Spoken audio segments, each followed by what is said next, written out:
हे प्लास्टिक नको खाऊ हे. Hello friends, welcome back to my channel Chanchal Potkule. आज आपण आलो आहे सागरेश्वर अभयारण्य, जे सांगलीमध्ये आहे. तर या ठिकाणी आहे ना, खूप सुंदर हे अभयारण्य आहे. इथे खूप सारे प्राणी इझिली स्पॉट होतात आणि स्पेशली जे हरिण वगैरे आहेत खूप इझिली स्पॉट होत असतात. आणि इथे फॉरेस्ट ऑफिसर्सचे घरं पण आहे. ते एक इन्सिडेंट जो आहे मी तुम्हाला तो दाखवते.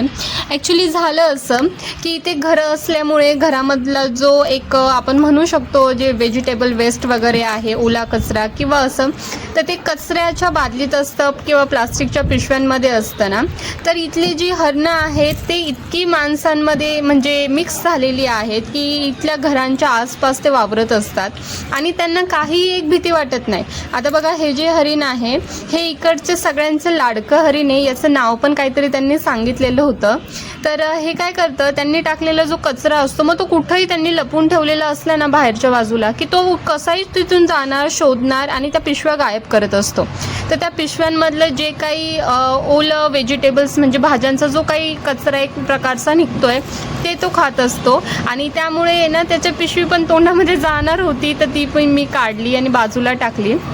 तिथले जे सर आहे त्यांनी पण हे नोटीस केलं आणि त्यांनी पण बऱ्याचशा आहे ना प्लास्टिकच्या ज्या गोष्टी त्यांनी त्या बॅन केलेल्या आहे. बट कुठून ना कुठून ते प्राण्यांपर्यंत पोहोचत असतात. आणि इतकं क्यूट आणि इतकं सुंदर हे हरिण आहे. आणि इतक्या जवळून मी त्याला स्पॉट केलं. आणि याला कोणीच बांधलेलं नाही आहे. पूर्ण इथे ते फिरत असतात आणि त्यांची मजा करत असतात. मोठे खूप खूप खूप कळपं आहे इथे. इथे माकडे आहेत, सापं आहेत, बिबटे आहेत आणि खूप सारे प्राणी आहेत. तुम्ही नक्की या ठिकाणी व्हिजिट करा. पावसाळा, हिवाळा सगळ्यात बेस्ट सीझन आहे इथे येण्यासाठीचे. आणि इतके वेगवेगळे पक्षी इथं तुम्हाला बघायला मिळतील.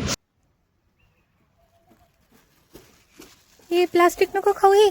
आणि अजून एक गोष्ट जी खूप कमी लोकांना माहिती आहे की ज्या ठिकाणी सेंच्युरीज असतात, अभयारण्य ज्या ठिकाणी जंगल वगैरे असतात, तर त्याच ठिकाणी भारत सरकारने फॉरेस्टचे जे ऑफिसर्स आहे वन विभागाने त्या ठिकाणी टेंट राहण्याची आणि इतक्या सुंदर सुविधा केलेल्या असतात. हे आपल्याला माहिती पण नसतं आणि माहिती असले तरी खूप कमी लोकांना माहिती आहे.